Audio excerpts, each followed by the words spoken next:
Friends welcome back to my channel Ravi Andugula. Friends ఈరోజు వచ్చేసి దొండకాయ పచ్చడి నూరబోతున్నానండి. ముందుగా దొండకాయలు ఒక పావు కేజీ తీసుకొని ఉప్పు నీటిలో వేసి శుభ్రంగా కడిగి కట్ చేశాను. పచ్చిమిర్చి ఒక 6-7 తీసుకున్నానండి. నూనెలో బాగా వేయించుకొని టమాటో ముక్కలు ఒక 4 వేసి వేయించాను. తర్వాత ఇందులో కొంచెం చింతపండు కూడా వేశాను ఫ్రెండ్స్. ఇప్పుడు వెల్లుల్లి వేశాను కదా, ఉప్పు వేసి జీలకర్ర వేసి పచ్చడి గ్రైండ్ చేసుకుంటాను. వేడి వేడి అన్నంలో ఈ పచ్చడి వేసుకొని తింటే చాలా బాగుంటుంది. పచ్చడి నూరాక చూపిస్తా మీకు.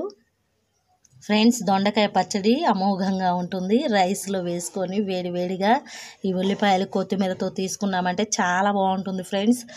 మీరు ఇంకా తాలింపు కూడా వేసుకోవచ్చు. నేనైతే తాలింపు వేయటం లేదండి, ఇలాగే బాగుంటుంది. ఏమండి పచ్చడి టేస్ట్ చూడండి ఎలా ఉందో. ఏమండి టేస్ట్ చూడండి ఎలా ఉందో.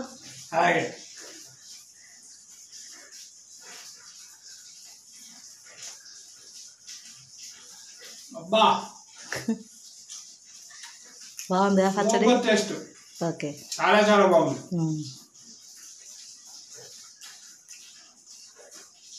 చాలా బాగుంది పచ్చడి.